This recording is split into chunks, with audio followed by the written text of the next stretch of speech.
এই হাতেৰ তাৰিখ হ্যাঁ হাতেৰ তাৰিখ হাতিৰ তাৰিখ কেইদিনমান আনলা না আজি আনছ আজি আজি কি নাম তোমাৰ নাম কি সিৰাজুল হক আৰু ইয়াৰ নাম কি বজালিত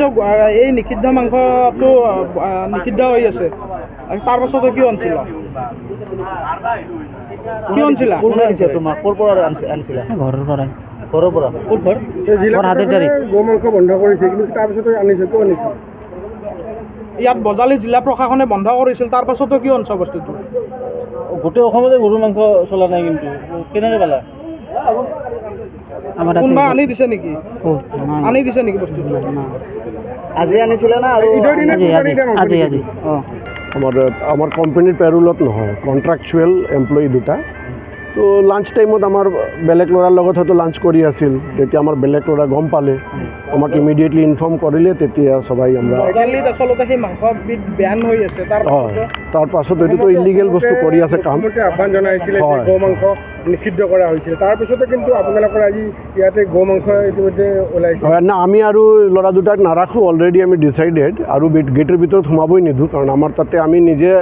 নিৰামিষ মানুহ আজি হৈছিল না আগতে পূৰ্বতে হৈ আছিল পূৰ্বতে কেতিয়াও হোৱা নাই এই ল'ৰা দুজন ক'ৰ হয় এমপ্লয় দুজন নতুন ল'ৰা দুটা কণ্ট্ৰাকচুৱেল এই বৰপেটাৰ পৰা আহে নাম কি তেওঁলোকৰ নামো মই ভাল কৰি নাজানো দুটা আপোনাৰ ইয়াত কাম কৰা আমাৰ কণ্ট্ৰাক্টৰ আণ্ডাৰত আমাৰ ডাইৰেক্ট নহয় আচলতে কণ্ট্ৰাকচুৱেল না তো মানুহবিলাক চেঞ্জ কৰি থাকে কণ্ট্ৰাক্টাৰে একচুৱেলি মোৰ আজি গাড়ীখনৰ ছাৰ্ভিচিং আছিলে সেই সূত্ৰে মই ইয়াতে আহিছিলোঁ ইয়াৰে এমপ্লয়খিনিয়ে তাতে অলপ হাল্লা লাগি আছিলে সিহঁতে গৰু মাংস আনিছে এই দুজন ল'ৰাই গৰু মাংস আৰু ভাত মই দৌৰি গ'লোঁ যাই দেখা পালোঁ সিহঁতক সুধিলোঁ সিহঁতে প্ৰথম মিছা কৈ আছিলে তাৰপিছত অলপমান সিহঁতক ভালকৈ সোধাৰ পিছত সি স্বীকাৰ কৰিছে কথাটো গৰু মাংস আৰু ভাত সহিতে তেওঁলোকে খাদ্য মানে খাব লৈছিলে তেতিয়া লগে লগে আৰক্ষী প্ৰশাসনক জনোৱা হ'ল মই নিজে ফোন কৰিছোঁ আৰক্ষীক তাৰপিছত এতিয়া ইমানখিনি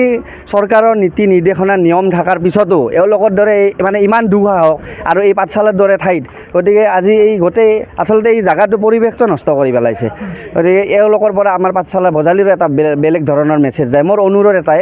আৰক্ষী প্ৰশাসনে এওঁলোকৰ ওপৰত এটা কঠোৰ ব্যৱস্থা লওক আৰু এটা ভাল মেছেজ যাওক যে এনেকুৱা যাতে আৰু দুনাই কোনো সাহস নকৰে যে ইয়াতে আহি গৰু মাংস খাব তেওঁলোকে প্ৰথমতে কোনো পধ্যে স্বীকাৰেই নকৰে তেওঁলোকে ইমান মানে তেওঁলোক ধূৰ্ত মাংসখিনি পেলাই দিয়া বুলি কৈছিলে পিছত যেতিয়া সোধা হ'ল তেতিয়া মাংসখিনি সিহঁতে লুকাই থৈছিলে তাৰ পৰা ওলাই আনি দেখাই দিলে ক'ত ঘৰ তেওঁলোকৰ একজনৰ ঘৰ হাউলিত বুলি কৈছে আৰু একজনৰ ঘৰ ফিঙুৱাত বুলি কৈছে কি তেওঁলোকৰ নাম দুটো মই অৱশ্যে নাম দুটা সোধা নাই ইয়াতে কাম কৰে চিৰাজউদ্দিনে ইয়াতে কাম কৰে আৰু জি এমক এই বিষয়ে জনোৱা হৈছে তেওঁক আমি বিশ্ব হিন্দু পৰিষদ বজৰং দলৰ পৰা আমি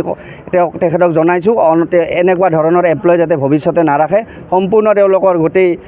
চাই আমাৰ ইয়াৰে যদি সংস্থাপন দিব পাৰে ওচৰৰ এনেকুৱা ধৰণৰ মানুহ কাৰণ এওঁলোক আচলতে এওঁলোকক প্ৰত্যেক ক্ষেত্ৰত এওঁলোকে আমাক বাৰ বাৰ আঘাতেই দিয়ে মানে যিমান বাধা